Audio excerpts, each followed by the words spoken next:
नमस्कार दोस्तों, कैसे हैं आप लोग। आपका स्वागत है फिर से एक नई वीडियो के अंदर। मैं आपका भाई उज्ज्वल। आज के इस वीडियो के अंदर हम लोग बात करने वाले काफ़ी सारे कंपनीज़ के बारे में। जैसे सिल्वर के अंदर अभी क्या हो गया है, लगभग मार गया क्या इसको। बात करते हैं आगे। हालांकि इससे पहले हमने बोला था कि चाइना रिस्ट्रिक्शन एक्सपोर्ट पे बैन लगाने वाला है चाइना 1 तारीख से 2026 से एंड जनवरी से ही। एंड बाकी कोल इंडिया अलग अलग कंपनीज़ जो हैं, जो इनके सब्सिडरीज़ हैं, वो लिस्ट होने वाले हैं। एंड डिक्सन की बात करें, हालत ख़राब है। आगे बात करते हैं क्या हालत है। कुछ ट्रू कंपनियां जो डेफिनेटली आपको अच्छे रिटर्न देने में कैपेबल है। रेलवे शेयर्स को क्या हुआ, आज थोड़ा कम गिरावट देखने को मिला। शुरुआत में तो ज़्यादा देखने को मिला था, बट स्टिल आप कह सकते हो कि आने वाले टाइम के साथ साथ यहाँ पे ग्रोथ देखने को मिला। मतलब एटलीस्ट रिकवरी देखने को मिला, एटलीस्ट मतलब फिर भी लॉस था 2% 1% ऐसे। कोफोर्ज के अंदर लकवा मार गया है। एंड मझगांव के अंदर भी आप कह सकते हो वैसा ही कुछ माहौल है। एंड जियो फाइनेंस की बात करते हैं। कुछ ट्रू कंपनीज जो आपको डेफिनेटली आगे चल के पैसा अच्छा कमा के देने में कैपेबल है। इसको क्या हो गया, हेल्थ केयर कंपनीज़ को, लाइक इधर max hospital, max health care हो गया, उधर आप देखोगे अपोलो हॉस्पिटल, सबका हालत डैमेज है थोड़ा सा, मतलब शेयर प्राइस की। बट स्टिल ठीक है, कोई दिक्कत नहीं है। और कुछ ट्रू कंपनियां जो आपको डेफिनेटली पैसा बना के देने वाली है, और कुछ नीचे आ रही है और वो भी पैसा कमा के देने वाली है, और कुछ तो है ही जो डेफिनेटली रिटर्न देने में कैपेबल है। चलिए बात कर लेते हैं आगे, जानेंगे। एक एक खबर इंपॉर्टेंट है आपके लिए। अच्छा, शुरुआत अदानी जी से ही कर देते हैं, क्योंकि अदानी जी की बात करें तो यहाँ पे आपने देखा होगा कि आज 3% अदानी पावर भागे, अदानी जी के शेयर्स भागे हैं। एंड रीज़न अभी तक तो कुछ खास निकल के आया नहीं है, बट मैं आपको बता दिया कि अदानी जी अभी फॉर्म में नज़र आ रहे हैं। एंड डेफिनेटली कंपनीज़ उनके तो अच्छे ही दिखते हैं, बट वो थोड़ा सा कंसर्न रहता है उनके ऊपर। निफ्टी की बात करें, निफ्टी की हालत आप देख सकते हैं यहाँ पे लगभग फ्लैट ऑलमोस्ट, क्योंकि शुरुआत में अगर आप देखेंगे तो ये गिरा हुआ ज़रूर था। यहाँ कह सकते हो 886 से 938, तो रिकवरी यहाँ देखने को तो मिला। बट ठीक है, मतलब माहौल बिल्कुल अच्छा भी नहीं कह सकते और बुरा भी, बुरा कहना तो शायद लाजमी होगा। चलिए अब बात करते हैं यहाँ बाकी सारे इंडेक्स को, देखते हैं क्या हाल है वहाँ पे। तो मेरा ये मानना और ना मानना ये है कि चलिए देख ही लेते हैं, क्योंकि देखना अच्छा लगता है। निफ्टी 50 तो हमने देख लिया, ऑलमोस्ट फ्लैट था। और नेक्स्ट 50 में ऑलमोस्ट फ्लैट कह सकते हैं आप, बट ठीक है, आप कह सकते हो कि थोड़ा सा कहीं कहीं पे हरियाली थी, बाकी सारी जगह पे बिकवाली ही थी। फाइनेंस की बात करें, डेफिनेटली कुछ बेहतर नहीं था, बट श्रीराम फाइनेंस या कुछ ऐसे सेगमेंट थे जो कि कुछ उछाल में थे, उबाल में थे। बैंक निफ्टी में जान था। आज आपने काफ़ी सारे PSU शेयर एंड बड़े बड़े शेयर्स आपने देखे होंगे, जान था उसमें। लाइक अभी पंजाब नेशनल की ही बात करें, वहाँ पे ग्रोथ था और काफ़ी सारे शेयर्स थे। एंड बाकी निफ्टी 100 की बात करें, ऑलमोस्ट फ्लैट, ना ही रेड कह सकते हो आप, ना ही आप ग्रीन कह सकते हो, ऑलमोस्ट फ्लैट। मिड कैप 100 की बात करें, मिड कैप 100 में भी यहाँ पे कुछ खास मज़ा था नहीं।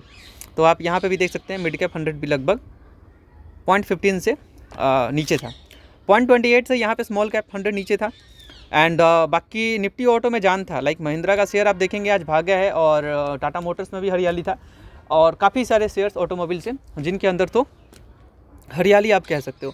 तो यहाँ मज़ा तो था आज। जिसके पोर्टफोलियो में ऑटोमोबाइल के शेयर्स होंगे, लाइक आप TVS को पकड़ लो, या काफ़ी जो कंपनीज़ हैं ऑटोमोबाइल में। तो मैं TVS को नहीं बोल रहा कि TVS भागा है, बट मुझे ऐसा लगता है कि या ज़रूर वहाँ पे कुछ बेहतर तो था। एंड काफ़ी सारे कंपनीज़। एंड FMCG में गिरावट थी आज। एंड IT की बात करें, IT में ज़बरदस्त गिरावट, वैसे कोफोर्ज के अंदर भी था, काफ़ी सारे बड़े बड़े शेयर्स के अंदर भी था। चलिए अब हम लोग बात करते हैं यहाँ रुपीज़ डॉलर का रिश्ता।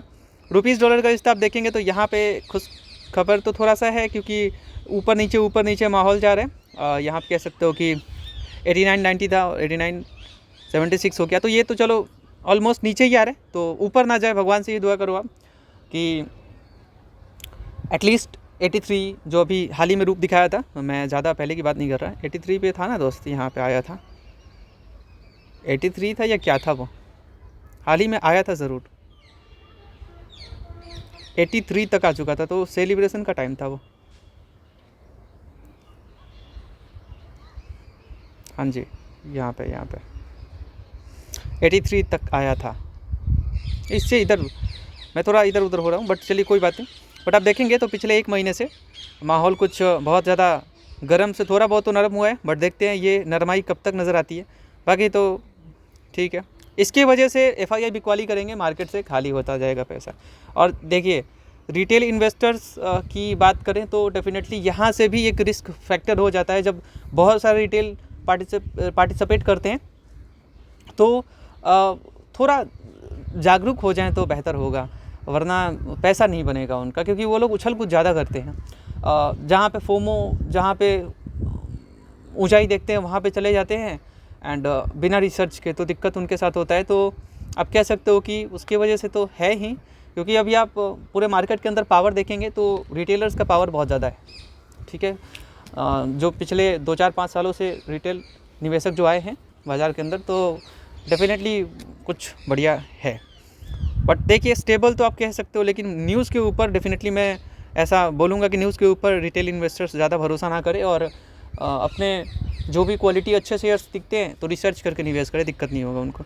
1.38 का गोल्ड आ चुका है, तो गोल्ड का अभी फ़िलहाल ठंडा हो जाए तो मैं तो यहीं बोलूँ कि शायद ठंडा हो जाए, क्योंकि ऑल टाइम हाई की तरफ ही है। 1.40 से 1.38 तो दिख रहा है, 1.44 से 1.38 तो दिख रहा है, तो ये अच्छी बात है। चलिए अब बात कर लेते हैं सिल्वर प्राइस भी डाउन हुआ था, जो कि अभी 55-56 का मुंह देख के 40 पे आ चुका है, तो आप कह सकते हो कि अच्छी बात है। चलिए आगे बात करते हैं।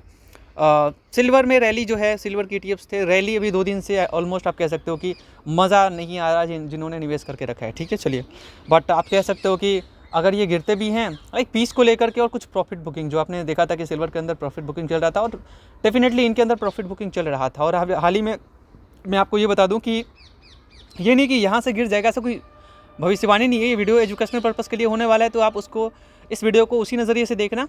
तो प्रॉफिट बुकिंग थोड़ा चालू था हिंदुस्तान को ऊपर, डेफिनेटली यहाँ रैली बहुत ज़्यादा है। रिटेल लोग भाई, मेरे भाई, मुझे थोड़ा वेदांता के अंदर ही आती है ना, तो मैं ये मानता हूँ कि थोड़ा सा आप संभल के है ना निवेश करें, क्योंकि 5 दिनों में शेयर ये ऑलमोस्ट 29% भाग रखा है। तो जिस तरीके से, याद रखना, जिस तरीके से शेयर्स भागते हैं ना, उसी तरीके से गिरने का औकात भी रखते हैं। तो मेरा ये मानना है कि डेफिनेटली यहाँ आके आप फिर वैल्यू ढूंढोगे, और ऑलमोस्ट बहुत ज़्यादा भाग रखा है, तो दिक्कत आपके साथ हो सकता है। बट ठीक है, कॉपर का डिमांड है, और डिमांड की वजह से ही सभी जगह पे ये हाल है। रेलवे के अंदर ठंडापन आ चुका है, चाहे वो IRFC, RVNL, कौन हो, जितने IRCTC हो, सबके अंदर मतलब थोड़ा थोड़ा तो आपको यहाँ डाउन देखने को मिलेगा। बट मैं ये बोलूँगा कि जो ये रैली था ना, जो 1.33 और 1.36 का पहुँच गया था, वहाँ से जो गिरावट देखने को मिला बेसिकली, तो मैं ये मानता हूँ कि यहाँ से प्रॉफिट बुकिंग चालू है, और चालू रहना चाहिए। चालू रहना नहीं चाहिए, आप थोड़ा इंतज़ार करें। थोड़ा ऐसा तो है नहीं कि बिज़नेस बिल्कुल नीचे जा रहा है। जब तक आपको बिज़नेस के अंदर रेवेन्यू दिखेगा, प्रॉफिट दिखेगा, डेफिनेटली शेयर आगे जाएगा। तो याद रखना, अभी तक तो बढ़िया ही दिख रहा है, बट देखते हैं आने वाले 1-2 साल में क्या होता है। बट बोलते हैं ना कि इतना लेके कौन चलेगा, बट देखिए लंबे समय के लिए निवेश करेंगे तो एटलीस्ट खोएंगे ज़्यादा नहीं आप, याद रखना, और वहाँ पाने की प्रोबेबिलिटी रहती है, ठीक है। तो ध्यान रखना है, अभी रैली होगा, थोड़ा सा इंतज़ार कीजिए न्यूज़ का। मज़गांव वही बात है, जितने PSUs कंपनीज हैं, डिफेंस से जो शिप बिल्डिंग में आप देख रहे हो, यहाँ पे भी गिरावट है, और ये एक अपॉर्चुनिटी आप कह सकते हो, क्योंकि गिरावट में अच्छी कंपनीज़ को अपॉर्चुनिटी समझ 5 साल में बढ़िया पैसा कमा के दिया है, लगभग 20 गुना। मैक्स हेल्थ केयर को क्या हो गया, तो देखिए कुछ खास मैं नहीं बोलूँगा। यहाँ पे आप न्यूज़ पे भी चलोगे तो खास कुछ आपको नज़र नहीं आएगा, ठीक है। और मैं तो यही बोलूँगा कि सारे ब्रोकरेज जो हैं वो यहाँ पे अपग्रेड ही कर रहे हैं, कुछ खास न्यूज़ तो है नहीं। बट मैं ये बोलूँगा कि एक बाइंग अपॉर्चुनिटी थोड़ा हो सकता है। ये हो गया अपोलो हॉस्पिटल हो गया, तो जो आपको अच्छे दिखते हैं ना वैल्यू के अकॉर्डिंग, वो देखें आप। मैक्स हेल्थ के अंदर काफ़ी मोटा पैसा कमा के दिया है। बात करते हैं यहाँ आगे कोफोर्ज की। कोफोर्ज का हालत बेकार है बिल्कुल, और मैं इसे बोलता हूँ कि कंपनी तो ऐसा नहीं कि बिल्कुल बंद होने वाली है। तो मैं ये बोलता हूँ कि एक छोटा बाइंग अपॉर्चुनिटी हो सकता है, जहाँ आप जाके रैली के लिए देखिए, जहाँ आप ऑलरेडी देख चुके हो कि 60% रिटर्न मिल चुका है 1 महीने में, तो सच में तो ऐसा है नहीं। तो वैसे जगह पे आप जाते हो तो आपको मिलता क्या है, मुझे तो लगता नहीं कि 10% 5% मिलता है, वो भी रिस्क के साथ पूरा, तो वहाँ से डाउन भी जाता है। तो मैं बोलूँगा कि ऐसे कंपनीज़ के ऊपर आओ और थोड़ा टाइम दिया करो, डेफिनेटली पैसा बना के दे देगा। अच्छा बिजनेस कंपनी अच्छा करती है। चलिए बाकी बात करते हैं BSE की। देखिए जो IT कंपनीज़ है like TCS, Infosys, HCL Tech, Wipro, Tech Mahindra, Coforge, Persistent, ये जितनी कंपनीज़ IT कंपनीज़ ना, तो मैं ये बोलता हूँ कि आप थोड़ा सा धैर्य रखें और उनके जो अच्छे रिजल्ट दे रहे हो ना उनमें निवेश करें आप। और एक ही शेयर में पूरा पैसा नहीं डालना है, एक ही सेक्टर में पूरा पैसा नहीं डालना है, ध्यान रखने का। चलिए, तो बीएसई आप देख सकते हैं, बीएसई भी यहाँ करेक्शन मोड पे है। और मैं ये मानता हूँ कि भाई देखो, कुछ हो या ना हो, ये लोग पैसा ज़रूर कमाएंगे। तो आप ज़रूर ऐसे शेयर्स को अपने रडार पे ज़रूर रखें, गिरावट में अपॉर्चुनिटी समझ के डायरेक्ट थोड़ा बहुत ज़रूर बाइंग कर सकते हैं। चलिए बात करते हैं आगे, और भी गिरावट हो, मैं तो ये मानता हूँ। ठीक है, निवेश करने के लिए जब आपके पास कैपिटल होने चाहिए, क्योंकि अगर आपके पास कैपिटल होल्ड नहीं है तो दिक्कत होगा। फिर बार बार शेयर बेचना, ये करना वो करना, ये अल्टीमेटली ये नुकसान का सौदा है। सिंपल एकदम। ये सोचोगे वहाँ से निकाल के यहाँ डाल देंगे, ना ना ना ना ना, ये सोच समझ के, ठीक है, थोड़ा कैपिटल रखना चाहिए। इसीलिए चलिए बात करते हैं यहाँ आके। रीज़न कुछ खास नहीं था। अच्छा वो तो अभी समझ रहे हो जोमेटो के अंदर प्रॉब्लम क्या चल रहा है, शेयर पिट रहा है लगातार 5 दिनों से देखेंगे तो 3% गिरा है। हालांकि इसके काफ़ी ऊपर 298-300 के रेंज से ये शेयर जो है वो ऑलमोस्ट 8% क्रैश कर चुका है। और हाई के लेवल से तो आप कह सकते हो ज़्यादा क्रैश किया है, क्योंकि इनका हाई देखोगे तो वो लगभग 52 वीक की बात करें तो यहाँ पे 368 रुपीज़ से 268 के करीब ना आ जाए, ऐसा लग रहा है। तो डेफिनेटली ऐसे गिरावट पे अगर आप थोड़ा थोड़ा बाइंग करते हैं, लाइक देखिए, सबसे पहले 3 से 5% पैसा किसी भी शेयर के ऊपर डालना है, बहुत ज़्यादा नहीं डालना है कि दिक्कत हो जाए आपके साथ। ठीक है, 3 से 5% किसी भी शेयर के ऊपर पैसा डालोगे दिक्कत नहीं होगा। 30 से 40 शेयर रखोगे दिक्कत नहीं होगा। किसी एक, अगर इतना सारा टांग है तो एक टूट ही जाए तो क्या फ़र्क पड़ता है, उतना ज़्यादा फ़र्क नहीं पड़ने वाला, बोलते हैं कन गुजर। चलिए, तो डेफिनेटली बाइंग अपॉर्चुनिटी थोड़े थोड़े करके आप कर सकते हैं, लेकिन इतना ही डालना है कि वहाँ से इतना सोच के चलना है ना भाई, वो कंपनी अगर डूब भी जाए ना, इतना सोच के चलना है, तो मुझे फ़र्क नहीं पड़ना चाहिए, इतना ही पैसा डालो और थोड़ा थोड़ा करके डालो। चलो आगे करते हैं। यहाँ वरुण की बात करें, डेफिनेटली एक अच्छी कंपनी है भाई साहब, कुछ हो या ना हो ये पैसा कमा के देगी, मुझे लगता है बहुत अच्छी कंपनी है। और 5 साल में बढ़िया पैसा कमा के दिया है। आज की बात करें तो यहाँ मतलब देखिए 6 महीने से शेयर ऑलमोस्ट फ्लैट, मतलब रिटर्न तो ठीक है, मैं ऑलमोस्ट फ्लैट बोलूँगा। यहाँ गिरावट आपको दिखेगा इस साल में। बाकी 1 साल की बात करें वहाँ से आपको गिरावट ज़रूर नज़र आएगा 5 साल में। तो यहाँ कुछ ज़्यादा फ़र्क तो पड़ा है, बट शेयर सुस्त बोलते हैं ना, सुस्त पड़ा हुआ है एक ही जगह पे, बहुत ज़्यादा नीचे भी नहीं आ रहा है। जैसे ये हो गया, टाटा पावर हो गया, देखिए ये ज़रूर अभी ठहरे हुए हैं, बट मुझे ऐसा लगता है कि ऐसे शेयर्स अभी बियर में इन्होंने अपना बिजनेस शुरू किया। एंड यहाँ बात करें तो यहाँ पे आप देखेंगे तो इन्होंने हाल ही में एक कंपनी को ख़रीदा, ठीक है, बज़ करके, ऐसे पता नहीं क्या था वो।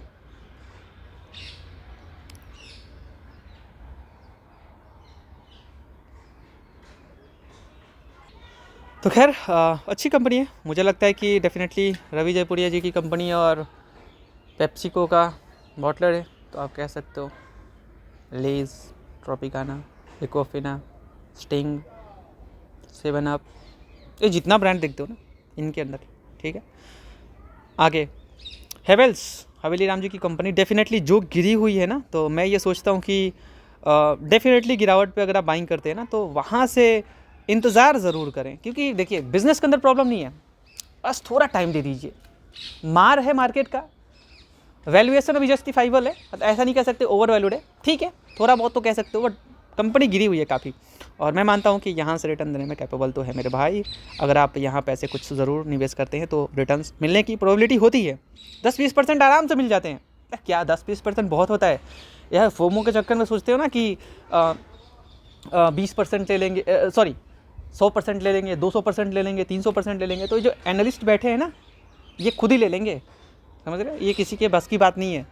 तो मैं भी यही रिक्वेस्ट करूँगा कि आप लोग आराम से बैठे रहो, ठीक है, आराम से अच्छे शेयर्स के अंदर।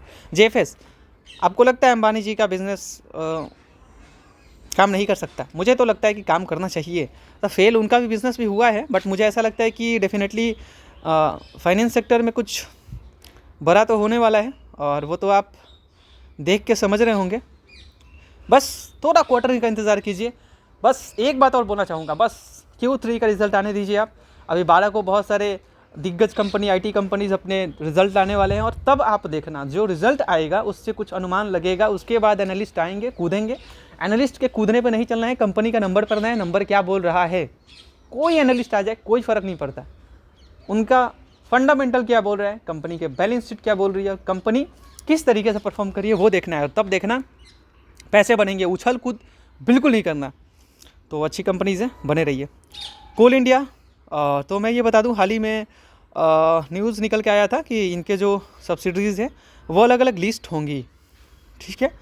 एंड इससे वैल्यू अनलॉकिंग ज़रूर होगा। और कंपनी डिविडेंड भी अच्छी देती है, मतलब इतना डिविडेंड देती है कि बैंक में पैसा रखोगे तो उतना नहीं मिलेगा आपको। फिक्स जो जितना फिक्स करते हो ना, उतना 1 साल का नहीं मिलता जितना कि ये देती है कंपनी।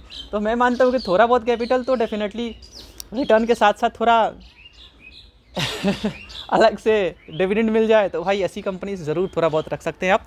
और वैल्यू अनलॉकिंग ज़रूर हो सकते हैं, क्योंकि यहाँ पे इनके जो जो सब्सिडरीज़ है, जो ACCLA और MCLA, ये जो है लिस्टिंग के लिए जो यहाँ पे हो सकती है। तो डेफिनेटली यहाँ पे आपको कुछ मज़ा देखने को मिलेगा वैल्यू अनलॉकिंग के साथ साथ डिविडेंड भी। क्या चाहिए अब लाइफ में, थोड़ा बहुत, मतलब इतना कैपिटल नहीं है दिक्कत हो जाए, ठीक है। चलिए अब बात करते हैं आगे अदानी पावर। वो तो मैंने पहले ही बता दिया कि भाई कुछ खास कारण तो आप नहीं कह सकते, बट मैं इतना ज़रूर बोलूँगा कि बस थोड़ा इंतज़ार कर लीजिए। और अदानी जी में इतना भी मत डाल देना आप कि अदानी जी का नामो निशान ख़त्म हो जाए, फिर आप डूब जाओगे, ठीक है। आगे बढ़ते हैं। Airtel definitely good company. मैंने गिरावट पे आपको बोला था, जो कि कल ही गिरा था। हाँ जी, 2081 का था, जो कि 2080, और यहाँ 2100 कह सकते हो आप, शेयर पहुँच चुका है। तो यहाँ से तो थोड़ा बहुत जंप है, 20 रुपये का जंप समथिंग आप कह सकते हो। तो 20 रुपये का जंप थोड़ा बहुत नहीं होता, होता है, ठीक है, होता है जी, 1% तो आप कह सकते हो। तो भाई साहब इससे ज़्यादा ही था गिरा हुआ, मैं इतना कंफर्म नहीं बोलूँगा, चलो कोई ना। तो इतना आप कह सकते हो कि ये पैसा कमा के देने वाले हैं भाई। जो अभी रिचार्ज का दाम बढ़ने वाला है ना, फिर देखना आप, और ग्राफ तो बढ़ता ही जाता है। और जियो लिस्ट होने तो फिर मैं भी देखूँगा, इन्वेस्ट किया जाएगा। चलिए आगे बढ़ते हैं। आगे बढ़ेंगे तो यहाँ पता चलेगा भाई VI अब टेलीकॉम से ही है। एंड पिछले इस साल की बात करें 51% रिटर्न, 6 महीने में 62% रिटर्न, 1 महीने में 21% रिटर्न। अब भैया निवेशक दौड़ के जाएंगे इसके पीछे, एकदम बुल रन। क्या करना है रिटेल इन्वेस्टर्स को, यहीं पे जाना है। कहाँ पे जाना है? जो कंपनी प्रॉफिट के लिए जानी नहीं जाती, जो ऑलरेडी जिनका नैया सरकार संभाल रखी है, उस कंपनी के पीछे आप जाते हो, ठीक है। तो मैं यही बोलूँगा, बच जाओ। ये 10-20% के चक्कर में सोचोगे कि 20% मैं भी ले लूँ, कम से कम लॉस रिकवर कर लूँ, ना ना ना ना ना। अच्छी कंपनी के अंदर जाओ, बैठो, टाइम दे दो, बात ख़त्म, पैसा हजम। ऐसे लॉस मेकिंग कंपनीज़ की तरफ नहीं आना चाहिए ये देख के कि यहाँ पे 6 महीने में 63% समथिंग, नहीं मेरे भाई।